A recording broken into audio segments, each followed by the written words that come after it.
after today, this tool is going to be in operation out at the shop. Uh, Alan Lewis and Randy are our resident experts on the Pegas.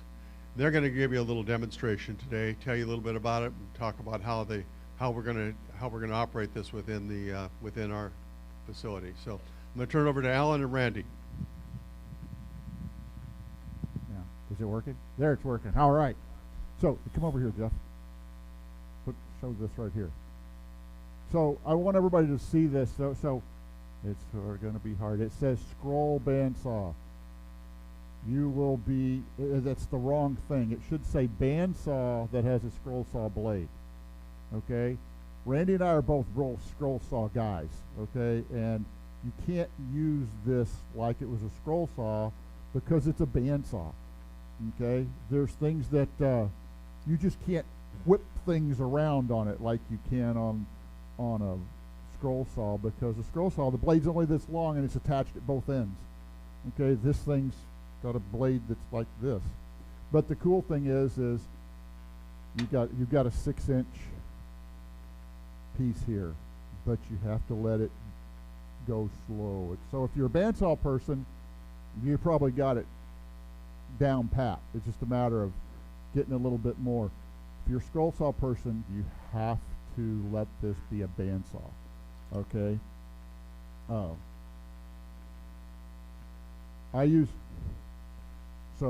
I'm really bad about putting my fingers really close on my bandsaw blade, or on my scroll saw blade.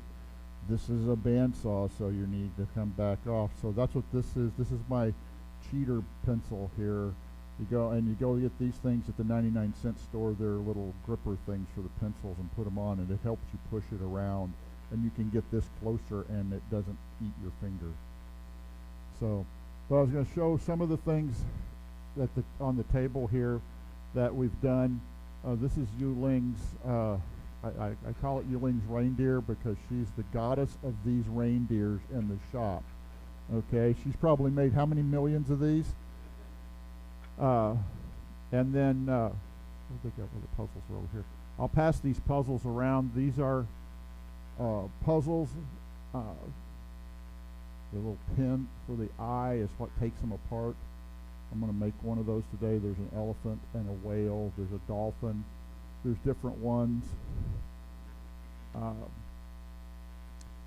These are, Jim, do you guys, where'd Jim go? He's hiding again. Anyway, this is 2/3 of a chomping hippo that came out of the book that the toy maker guys use.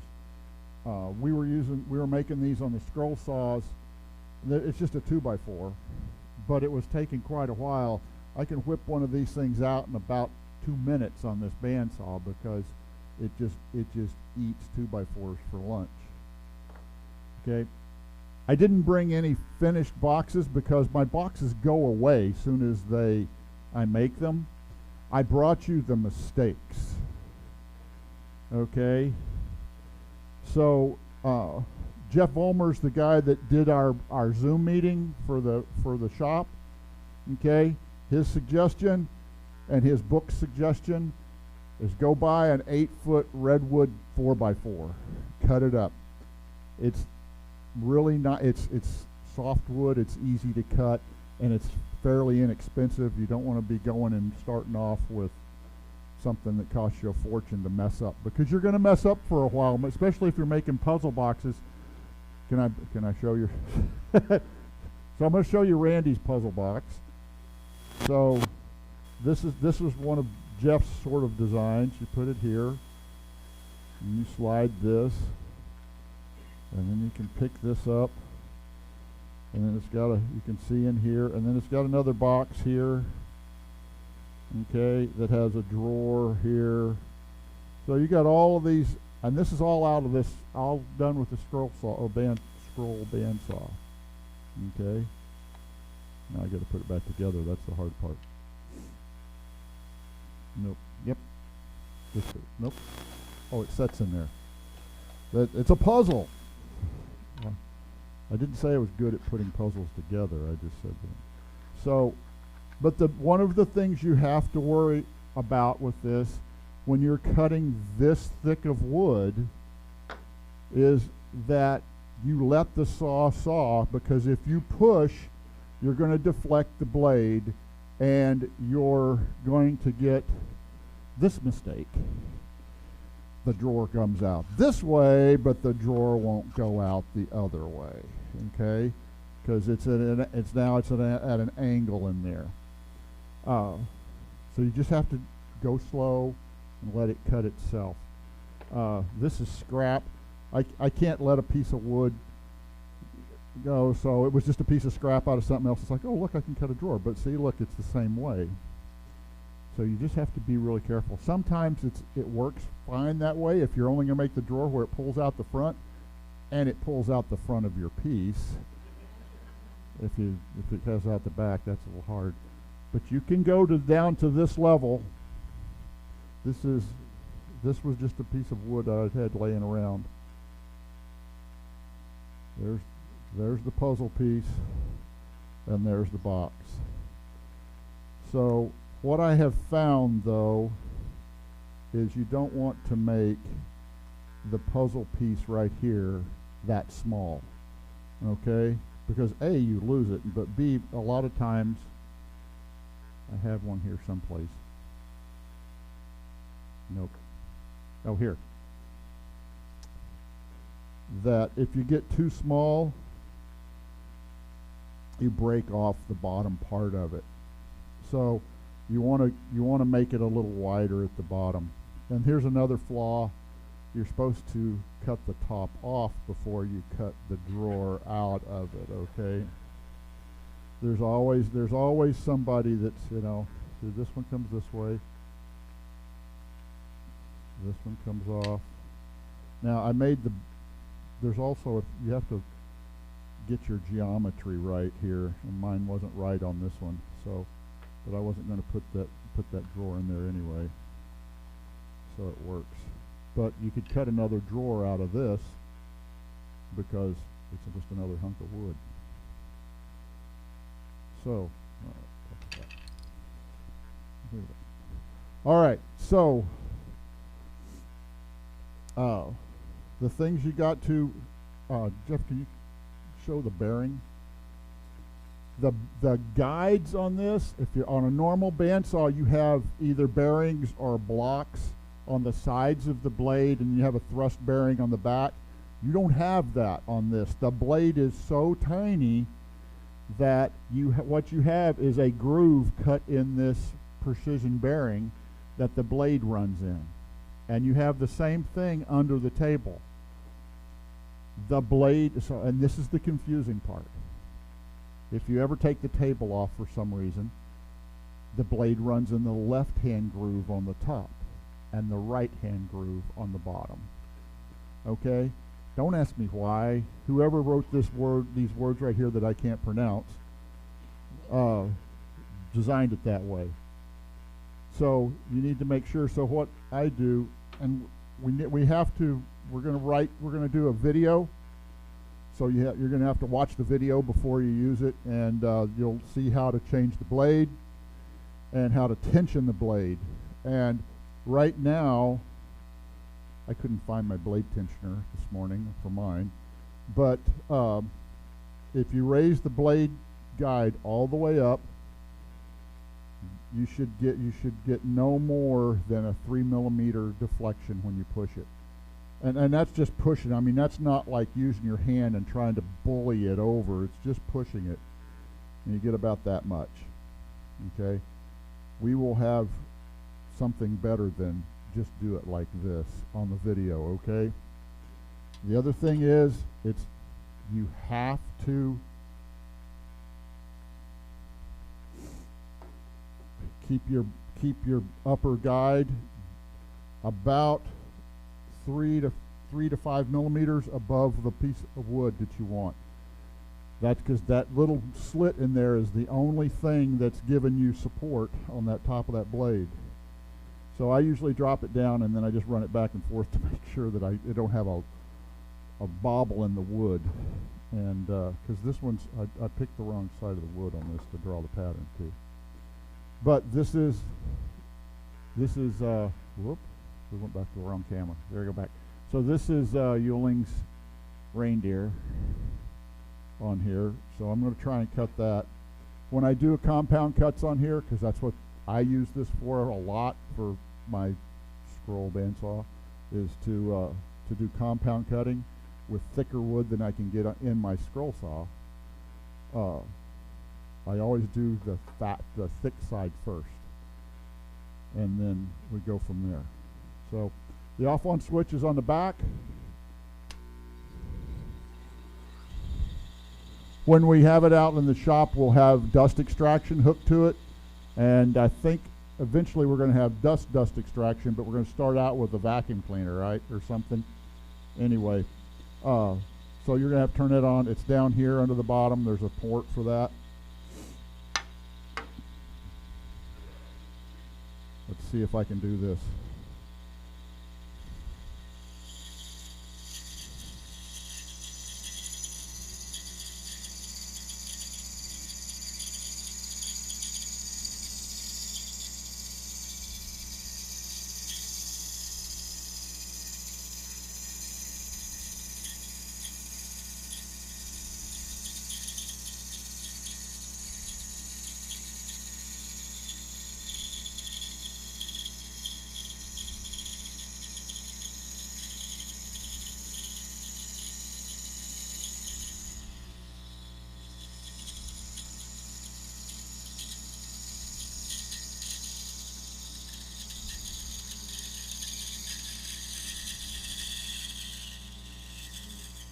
I can't make that corner right there for some reason.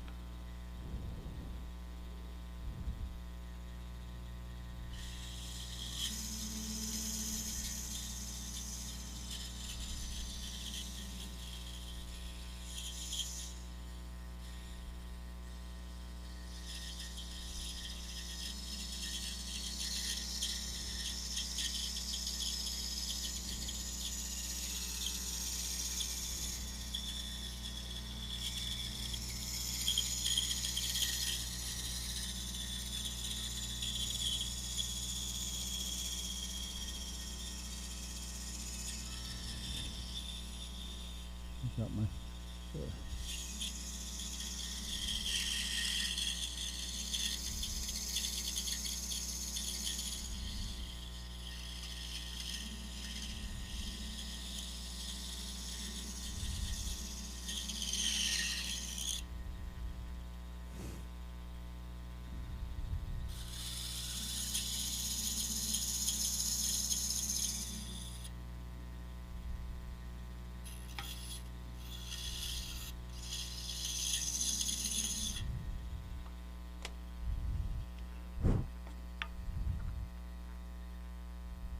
Now, as I say at the fair, this is the magic part because we're using magic Scotch tape.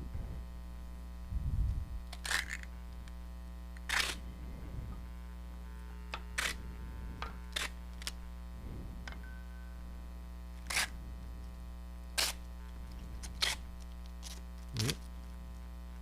Come on.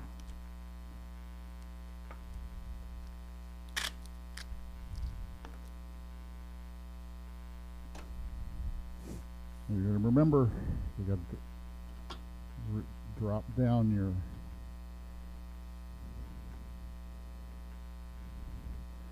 man. It's hard to see up here. It's dark, isn't it?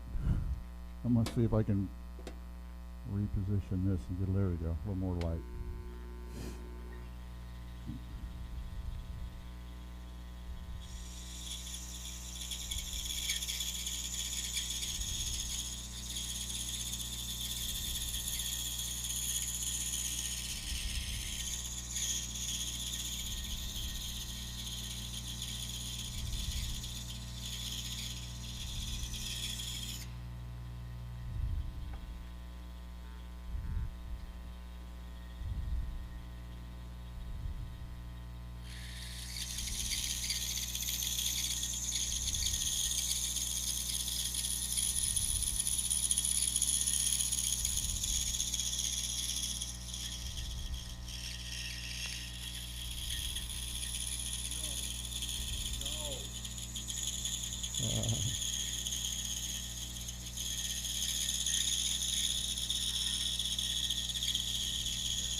There you go. So there's no. I didn't sand anything. You didn't see me sand anything. Feel of that when it comes around. So it does. This blade is really small and really fine. It does a really, really good job of. Well, here we can cheat the game here. This is the other side of it. How about that? But I mean, you can see how well it, how smooth it is when it cuts. Hey, Alan, couple questions. So is that blade, it's hard to see from here, but is that blade actually flat? It's got some, it's actually flat, it's not round, right? No, it looks like a regular bandsaw blade. Regular It's like bandsaw. it's just the ittle bitty. The miniature. Yeah. Does it have a curve to it? Yes, it does, and it has.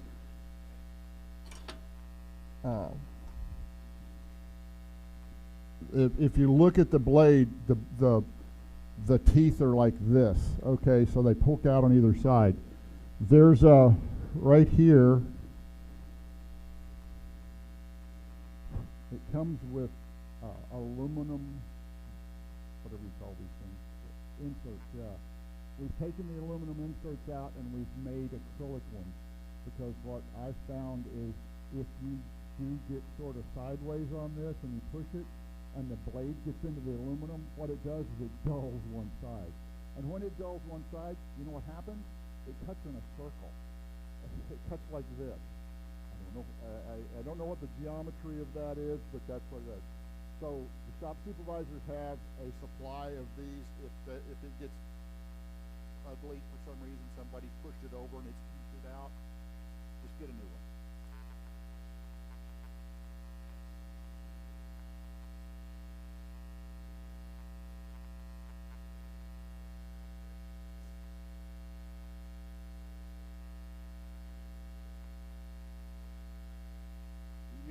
Because you're actually using it like a scroll saw, so you're actually cutting, curves all the time with it and stuff. So you just have to you have to draw your line on the top, follow the line. And lines in my world, you know what lines in my world are?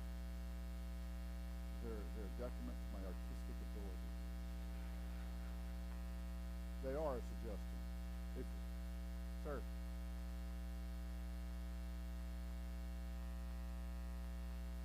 So so Dallas has made the decision, whether it's good or bad, however you want to say it. We are using number 9 blades. Okay? The reason why is this bearing with the precision cuts in it, you have to change the bearings for every different blade size you get. Okay? So I have on mine at home, it comes with a 12-11. This is a 9-7, but literally you have to disassemble this thing to put the 7 blade on this same bearing. You have to disassemble it because you have to turn the blades or the bearings over, and it's just not worth it because it's how long did it take you yesterday? You were 30 minutes, 45 to change them. Not counting I couldn't find half the tools I needed, but that's beside the point. Anyway. So we're just going to have number 9 blades. Everybody's going to bring their own blade. Dallas has got a pile of them to sell. They're, I think, $35 is what he decided on them. Like I said, we're going to make a video and show you how to change the blade. Bring it. So you'll bring your own blade in the baggie, pop it loose, put it in. When you get ready to leave, take it off, take it with you. Okay. If you break it, you can buy another one, I guess. If you jerk it around a lot, you'll break it, okay? If you over tighten it, you'll break it. So that's why the blade deflection and how tight the bandsaw blade is really important, because if it's not tight enough, you're going to get really ugly cuts. If it's too tight, literally, you'll go like this and go boing. Randy and I have gone boing on a couple more than we've. That's why we are not using number 5 blades to start with.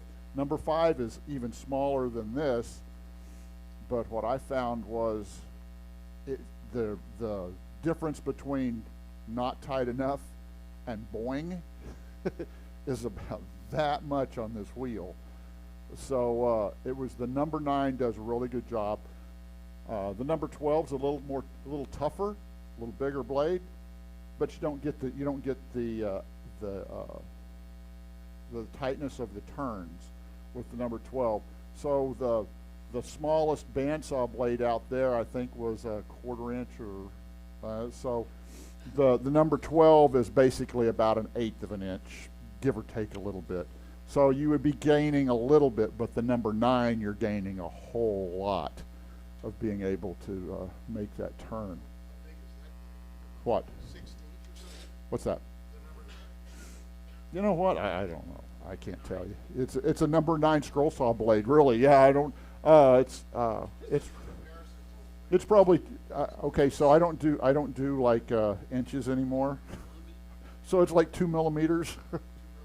Yeah, this way, and I don't know what it is this way, but really thin. But the blade, the body of it is a lot less than the curve of the. When you feel it like this, you can feel that it sticks out more. You're making it curved with your teeth. Yes, sir. What's the whole saw cost? About, I think the saw's like right at 16 now, 15 and change, but then it's like $250, wasn't it, Randy, to ship it? And so I got mine. I got the last one in the United States when I got mine 2 years ago. Randy ordered his like 2 weeks later, and his set off of LA in a ship for like 3 months. And then they unloaded it, and it had to go all the way to Virginia to come back. So, but he didn't have to pay double the shipping. The only place, there's 2 places that you can buy them right now. Bear Woods out of Canada, that's where we got ours, and then I think Woodcraft has them too. And there's a little bit of changing back and forth on those. One of them's the saw's a little bit cheaper, but the other, the blades and the bearings are more expensive. So they get you on the supply end instead of the band. Bear Woods actually has customer service, whereas Woodcraft, as far as I'm concerned, doesn't. Yep. I ordered one from them, and they couldn't answer any of my questions, when it was coming, how much shipping was. Well, look online, it'll tell you. That's all. Look online, it'll tell you. Well, it doesn't. Yeah. They don't answer questions. Bear Woods is very friendly. So Bear Woods, we have the Scroll Saw Club that Randy and I are members of, the regular cut-ups. We have a influencer discount, because we're influencers. I didn't know what that was until they gave me the discount and told me. But it's called cut-ups. It's all in capital letters, CUTUPS. If you order from Bear Woods, they will give you 5% off on everything except for the saw. They're like, I mean, they're just like Rockler. They don't give you a discount from the machinery, just the supplies for it. The other thing is the blades, everything on the saw.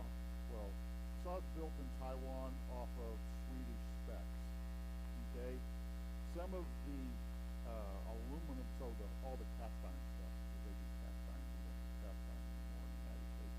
But the Pegas labeled stuff, there's 2, 3 pieces that are aluminum, that no aluminum, that comes from Europe someplace. But it comes from Europe. The blades all come from Europe. The bearings come from Europe. So you have to think ahead for stock, and we're doing that with the shop. We've ordered quite a few blades, but they back order them quite often. So you just have to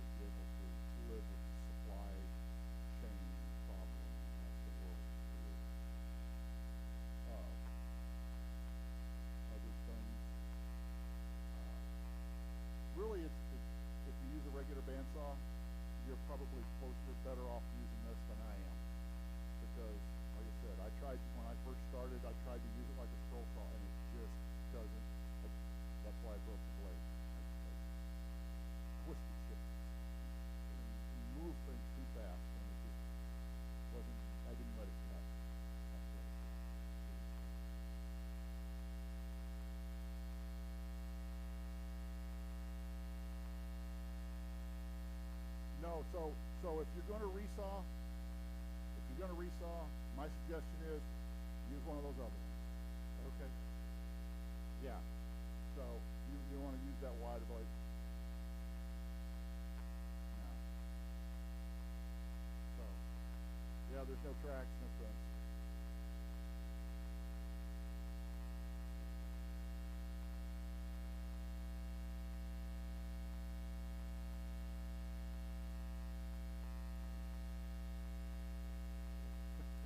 Yeah, just because the blade is so easy to bend. Yeah, it's so easy to bend. Yes, sir. 5. Yeah, and here 9. Yes, that theoretically they make a 5. Okay. So.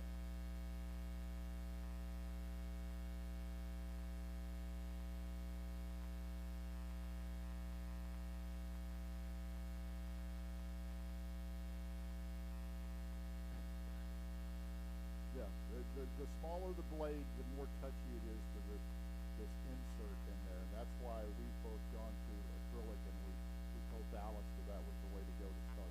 Yep, Marty. I don't know, I'll tell you. We'll watch the video and see. Yesterday, it took me about 45 minutes, but I literally had to disassemble the saw. I had to take the table off and all of that yesterday. So it shouldn't take you over 10 minutes, probably. The hardest part is, putting it on. Jeff, you want to bring the camera over here and we'll open this up.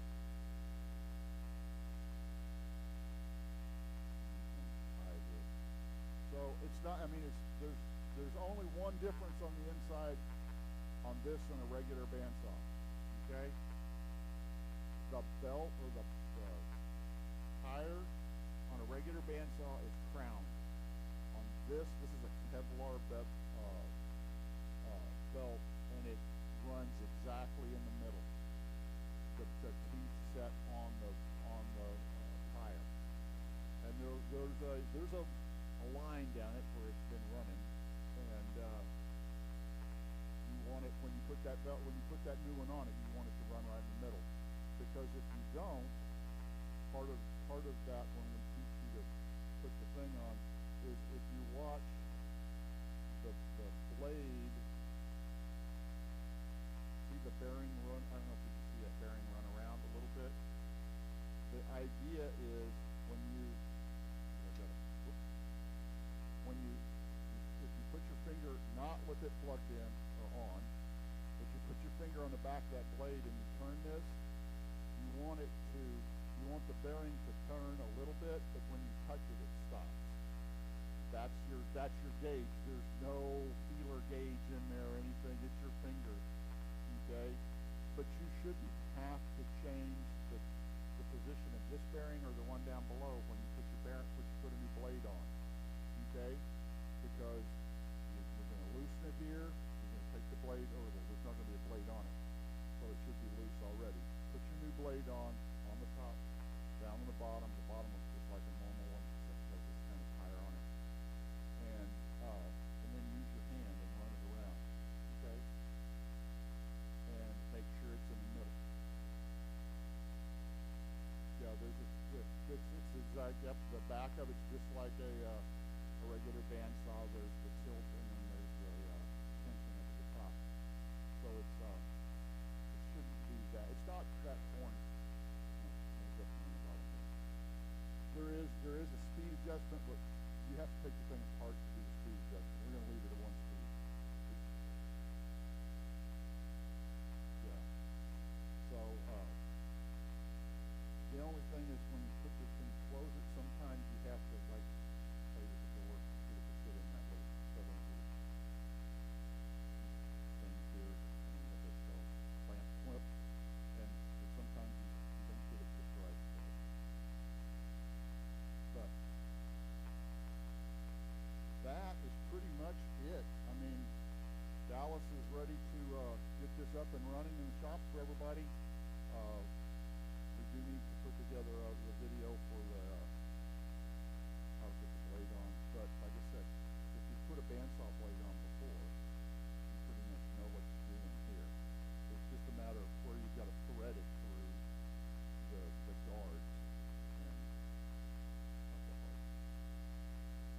other questions?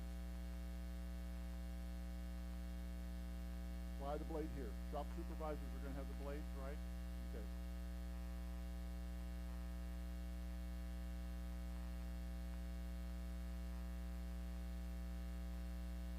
Yeah. So.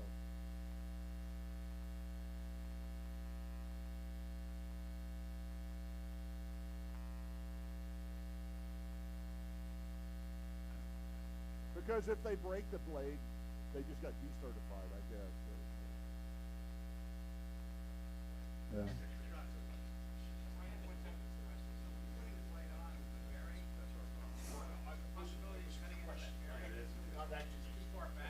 No. It only has, the bearing is only milled to, it's milled to a certain depth for each blade. So it fits back in, the blade fits back in it, and the teeth are out here. If the blade is out here, something's not adjusted up here right, okay? If it's, because then remember when I told you had to, yeah, it's not touching the bearing. So if it's not making that bearing spin just a little bit as you're not cutting. When you're cutting, it's going to spin it all the time because you're going to be pushing straight back. Remember, that's the other thing. You can't drive the blade. You have to drive the wood that goes into the blade because the blade cuts straight all the time. It's supposed to cut straight all the time. So there's no thrust bearing. It's a guide bearing. It's actually, no, it is a thrust bearing, and there's no guide bearings, really. Oh, okay. Think about it. So if you think about it opposite of what you're thinking about it, it's just a thrust bearing. You're only pushing back into it. It just happens to have a little piece on the side to help you.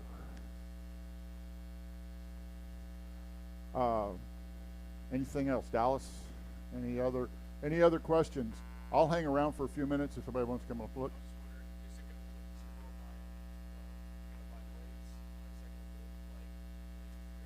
Yes.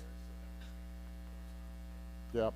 So don't throw away the bag that your blade comes in, and there's a way to fold those blades, and we'll put that on the video too, because you can't just like cram the blade back in the bag. It's a twist and turn and thing. Yeah, it's just like a regular bandsaw blade, but some of us don't know how to do that. I don't put mine back in. I just put them on. And then when it breaks, I don't have to put it back in. Yeah, it's a one-way trip. All right, sir. Thank you, Alan. It's a huge benefit to us to have Alan and Randy have experience on the Pegas. We would not be able to implement this nearly as well without their experience. So once again, thank you for your contribution to making this thing happen. The holiday gift sale, guys, I think that they'll be using this very regularly. Of course, they'll be Alan will have blades available for the people making things for holiday gift sale. This is an opportunity for many people to make some really interesting things for holiday gift sale. Once you have that tool mastered, you can make some really interesting projects that I'm sure will be nice for the sale. Couple reminders: if you haven't signed up yet to be in the fair, we have the table out there. It's the easiest to sign up right there rather than try and go through the whole exercise of doing it online. Not hard online, but it's just simple to do it at that point. Next Sunday is the Old Tool Swap Meet. Wednesday night is a general membership meeting, and the SIG is starting upstairs now. So thanks for coming, everybody.